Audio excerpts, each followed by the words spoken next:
Kasih karunia dan damai sejahtera bagimu dari Allah Bapa kita dan Kristus Yesus menyertai kamu. Amin. Bapak, Ibu, dan saudara-saudari yang dikasihi Tuhan Yesus Kristus, firman Tuhan bagi kita dalam ibadah pertangyangan tertulis dalam kitab Mazmur pasal 51 ayat 1 sampai ayat 10. Demikian. Untuk pemimpin biduan Mazmur dari Daud. Ketika Nabi Nathan datang kepadanya setelah ia menghampiri Batsyeba. Kasihanilah aku, ya Allah, menurut kasih setiamu. Hapuskanlah pelanggaranku menurut rahmatmu yang besar. Bersihkanlah aku seluruhnya dari kesalahanku. Dan tahirkanlah aku dari dosaku. Sebab aku sendiri sadar akan pelanggaranku. Aku senantiasa bergumul dengan dosaku. Terhadap engkau sajalah aku telah berdosa. Dan melakukan apa yang kau anggap jahat. Supaya ternyata engkau adil dalam putusanmu. Bersih dalam penghukumanmu. Sesungguhnya dalam kesalahan aku diperanakkan. Dalam dosa aku dikandung ibuku.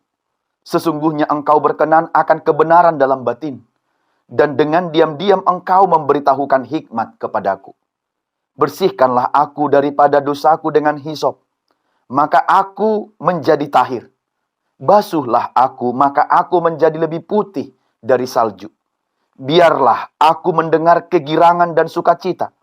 Biarlah tulang yang kau remukkan bersorak-sorak kembali. Demikian firman Tuhan. Bapak, Ibu, dan saudara-saudari yang dikasihi Tuhan Yesus Kristus, dosa adalah hutang yang besar. Dosa adalah hutang yang besar. Maka karena dosa adalah hutang yang besar, maka kita membutuhkan penebus yang lebih besar. Siapakah penebus yang lebih besar itu? Yaitu Tuhan Allah Bapa kita. Di dalam diri anaknya Yesus Kristus. Yang telah memberikan anaknya itu untuk menyelamatkan kita dari dosa dan kematian. Maka ketika kita berdosa, kita tahu bahwa kita sekarang adalah orang berdosa yang sudah dibenarkan oleh Tuhan. Dalam istilah lain, simul justus et peccator. Kita adalah pendosa yang dibenarkan oleh Tuhan, yang mendapat kemurahan dari Tuhan. Jadi, ketika kita berdosa, air mata, permintaan maaf, kesedihan diungkapkan yang bertele-tele tidak cukup. Tetapi adalah kita datang ke hadapan Tuhan dengan sungguh-sungguh bahwa kita mengaku dalam mengaku dosa kita kepada Tuhan harus ditunjukkan lewat iman yang sungguh-sungguh di hadapan Tuhan.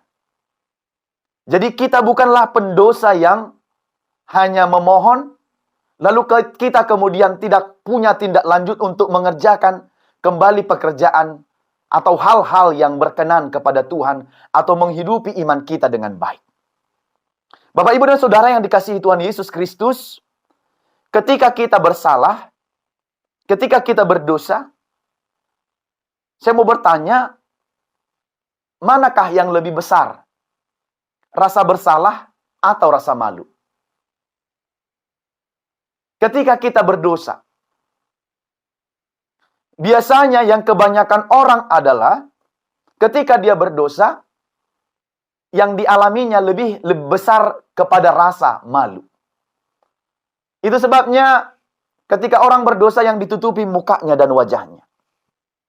Tapi dia tidak datang kepada Tuhan. Gitu. Ketika kalau kita katakan kita berdosa, yang lebih besar adalah rasa bersalah. Pertama-tama kita datang kepada Tuhan. Tuhan, aku sudah bersalah. Seperti yang dikerjakan oleh Adam dan Hawa, manusia yang pertama itu. Yang lebih besar adalah rasa malu. Sehingga mereka menutupi tubuhnya dengan menyekat kain atau daun-daun yang ada di sekitar mereka. Begitupun dengan kita, Bapak Ibu. Kalau kita berdosa, harusnya rasa bersalah itu lebih besar.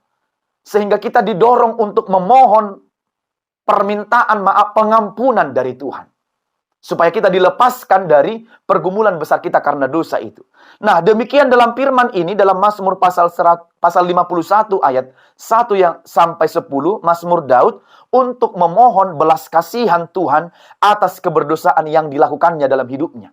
Yaitu dosa mengambil Batsheba menjadi istrinya dengan mengatur strategi perang, di mana Uria suami Batsheba itu ditempatkan di barisan terdepan, supaya kalau musuh datang, dia terlebih dahulu mati terbunuh, barisan terdepan itu mati terbunuh, dan dia dapat mengambil Batsheba itu menjadi istrinya. Latar belakang firman ini dapat kita lihat dari 2 Samuel pasal 11 sampai 12. Daud tinggal di Yerusalem, pasukannya berperang melawan orang Amon. Dia mengamati Batsheba, istri pasukan militer atau istri pasukan perang, mandi di atap rumahnya. Daud memanggilnya dan melakukan dosa bersamanya. Maka ada persekongkolan untuk membunuh Uria dalam pertempuran. Dan di sini adalah dosa Daud itu adalah berzina dan melakukan pembunuhan. Maka Nathan, juru bicara Allah, datang menghampiri Daud untuk memberitahukan dosa Daud. Ya, jadi Nathan datang menghadapkan Daud dengan apa yang dia lakukan, dengan kesalahan yang sudah dia perbuat, dengan dosa-dosanya. Itulah firman Tuhan yang kita dengarkan malam hari ini sebagai ucapan Mazmur Daud, ya, yang diucapkannya sebagai bentuk dari bahwa dia telah menyesal, telah bersalah, telah melakukan pelanggaran di hadapan Tuhan. Memang sebagai seorang raja yang telah dipilih oleh Tuhan, tidak seharusnya Daud melakukan seperti itu. Yang tidak berkenan atau yang bertolak belakang dari kehendak Tuhan. Seharusnya seorang raja itu kan tugasnya mengayomi rakyatnya.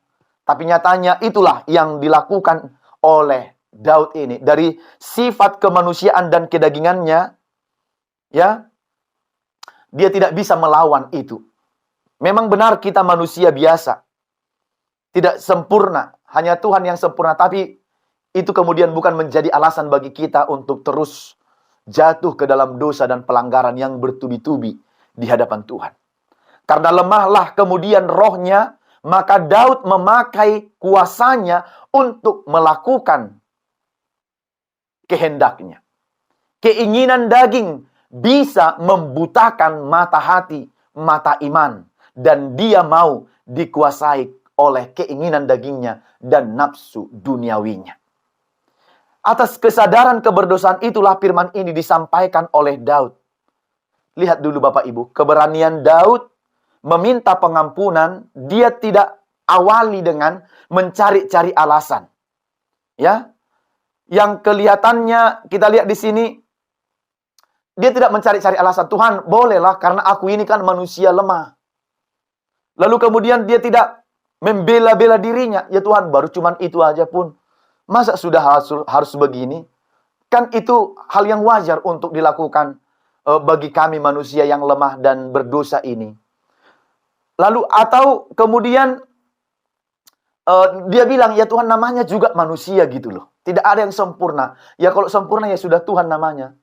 Artinya yang pertama dalam firman ini kita lihat, dia tidak membela-bela dirinya atau mencari-cari alasan untuk menolerir kesalahannya. Tapi dengan berani pada ayat 3-10 ini kita lihat, kasihanilah aku ya Allah menurut kasih setiamu. Hapuskanlah pelanggaranku menurut rahmatmu yang besar. Itu dia katakan di hadapan Tuhan. Memang benar kalau kita berdosa tentu pengampunanlah yang dibutuhkan oleh seorang pendosa. Bukan membenar-benarkan diri. Bukan mencari-cari alasan.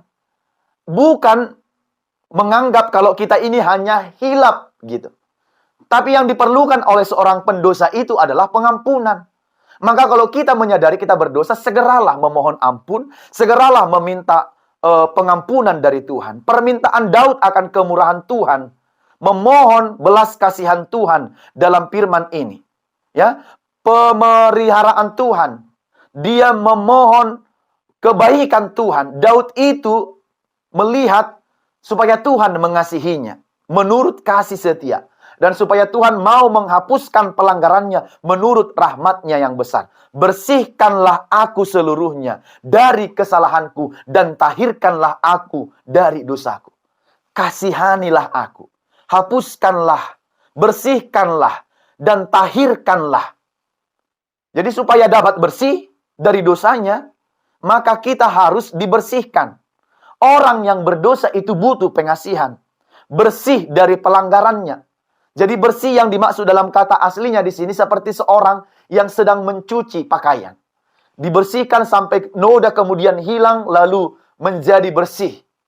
Seperti itulah kita untuk membersihkan hidup kita dari segala dosa dan pelanggaran. Bersih dari pelanggarannya, dari hal yang memberontak di hadapan Tuhan, yang melawan di hadapan Tuhan. Bersih dari kesalahannya, yaitu kesalahan yang memelintir orang atau melakukan yang tidak benar terhadap orang lain. Dosanya itu dosa yang dimaksud di sini adalah melewatkan sasaran dan tujuan utama. Jadi kalau tujuan kehidupan kita ini kan harus melakukan kebaikan. Kalau melewatkan itu semua, itu sudah berdosa namanya. Jadi dosa itu seperti menekan kita begitu. Dosa itu seperti menekan kita, terus dibuat kita ini merasa bersalah. Maka bagi kita perlu pengampunan. Ya, rasa bersalah dan dosa itu adalah hal yang tidak bisa terpisahkan. Itu sebabnya dosa itu amat dalam perasaan dan yang dialami oleh Daud. Sangat dalam dan sangat serius. Daud sadar dosanya itu sangat ngeri. Dia patut mati akan dosanya itu. Karena dia juga sudah membunuh orang lain hanya demi kepentingan nafsu duniawinya gitu. Jadi Daud mengaku dosanya itu sudah ngeri. Sudah sangat besar di hadapan Tuhan. Dia tahu kalau kesalahannya itu sangat banyak di hadapan Tuhan. Jadi dia mau Tuhan mencucinya, Tuhan membersihkannya. Tuhan mentahirkannya, menyembuhkannya dari dosa-dosanya itu. Maka ayat 5, aku sendiri sadar akan pelanggaranku. Aku senantiasa bergumul dengan dosaku. Inilah sikap yang perlu bagi seorang pendosa. Menggumuli dosa yang kita lakukan. Jangan pura-pura tidak tahu dengan dosa dan pelanggaran kita. Berdosa, pendosa yang congkak. Tapi ada pendosa yang congkak dan tinggi hati. Sudah berdosa, congkak, tinggi hati lagi. Sombong, tidak tahu diri. Tidak sadar. Maka yang perlu adalah pendosa itu harus mau menerima pengampunan. Memohon pengampunan maksud saya. Dari Tuhan. Kesadaran ini perlu, tidak kemudian bisalah lihat Tuhan. Kan tidak ada manusia yang sempurna. Jangan mencari-cari alasan atau membela diri kita masing-masing. Ini adalah bukan sikap yang baik di hadapan Tuhan. Tapi Daud sadar dengan pelanggarannya, artinya dia menyesal dan selalu bergumul dengan dosanya. Inilah sikap yang benar, bergumul. Kalau orang sadar, tentu itu akan membawa dia kepada perubahan. Kalau kita gumuli, berarti kita ada maksud, ada tekad untuk bertobat. Kalau kita sadar. Kalau orang tidak sadar dengan perbuatan keberdosaannya, belum ada bagi dia tekad dan maksud untuk bertobat. Jadi, Daud memohon anugerah Allah semata-mata, yaitu kasih setia Tuhan, belas kasihan Tuhan, anugerah Allah, yang walaupun sepantasnya tidak patut dia terima, tapi itulah satu-satunya harapan kehidupan kita sebagai orang berdosa. Yang sepantasnya tidak layak untuk kita terima, itulah harapan yang sedang kita harapkan terjadi dalam hidup kita ketika kita melakukan dosa dalam hidup kita. Jadi Daud di sini memohon belas kasihan.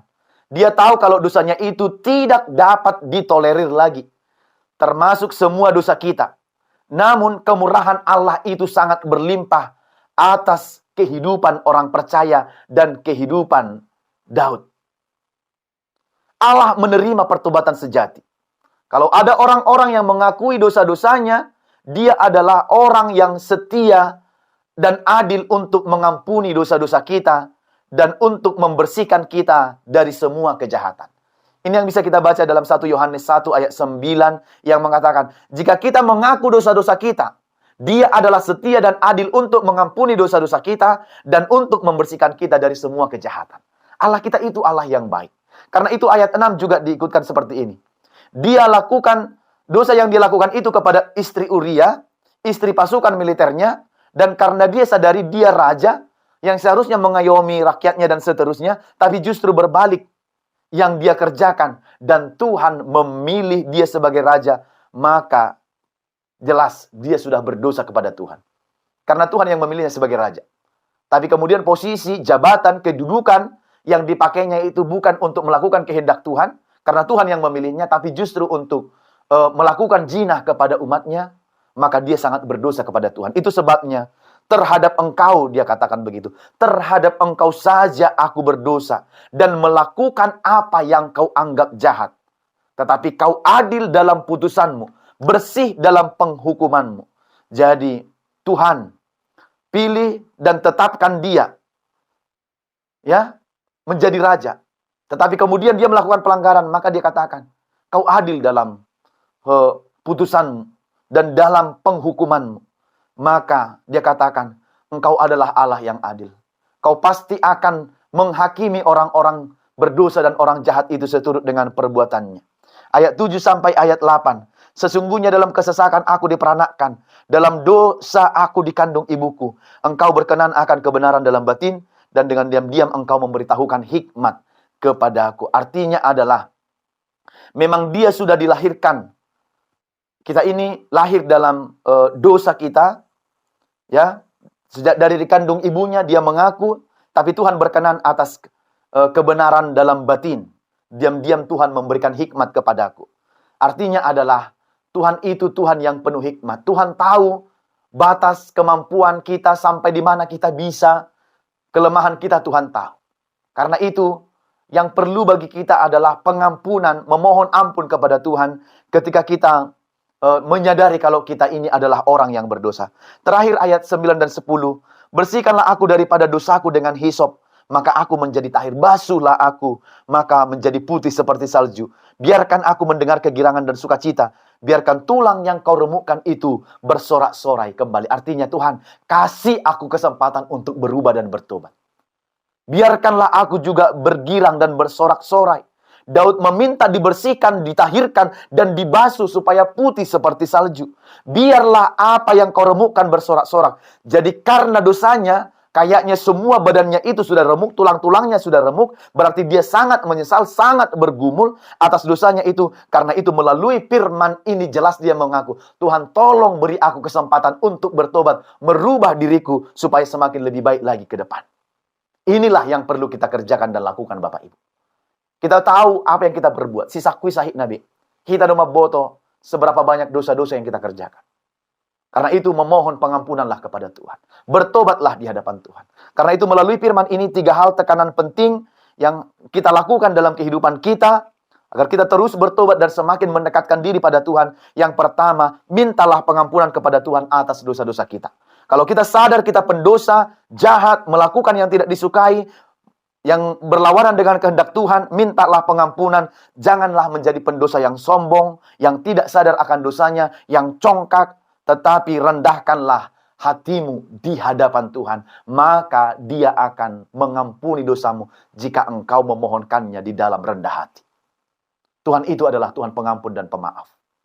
Maka kepadanya kita beroleh kelegaan. Yang kedua, Tuhan Maha Tahu dan di hadapannya semua nyata. Tidak ada alasan